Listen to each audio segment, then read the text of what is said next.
माध्यमिक विभागाची विद्यार्थिनी कुमारी प्राप्ती कापसे इयत्ता 5वी या विद्यार्थिनी समोर यायचे। उत्सवातील रंगांचा आभाळ आज सजला, उत्सवातील रंगांचा आभाळ आज सजला, नतमस्तक मी त्या सर्वांना ज्यांनी भारत देश घडवला, नतमस्तक मी त्या सर्वांना ज्यांनी भारत देश घडवला। सन्माननीय व्यासपीठावरील मान्यवर, वंदनीय गुरुजन वर्ग आणि माझ्या मित्रमैत्रिणींनो, सर्वांना माझा नमस्कार। आज 26 जानेवारी आपण भारताचा 75वा प्रजासत्ताक दिन साजरा करत आहोत। सर्वप्रथम सर्वांना प्रजासत्ताक दिनाच्या हार्दिक हार्दिक शुभेच्छा।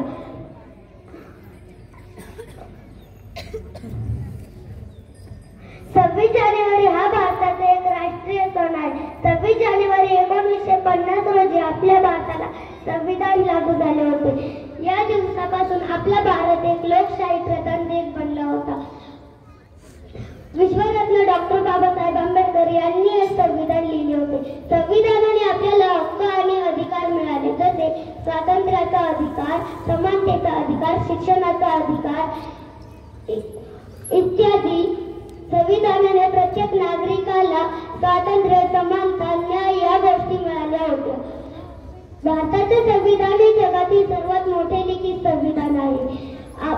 आजचा दिवस आपल्याला सर्व शूरवीरांची आठवण करून देतो, ज्यांनी देशासाठी आपल्या प्राणाची आहुती दिली होती। उदाहरणार्थ महात्मा गांधी, भगतसिंग, राजगुरू, नेताजी सुभाषचंद्र बोस, झाशीची राणी, लोकमान्य टिळक, इतर असंख्य वीरांच्या बलिदानामुळे आपण आजचा प्रजासत्ताक दिन साजरा करू शकतो। जाता जाता एवढंच बोलेल की आझादीसाठी ज्यांनी दिले बलिदान, आझादीसाठी ज्यांनी दिले बलिदान, ते वीर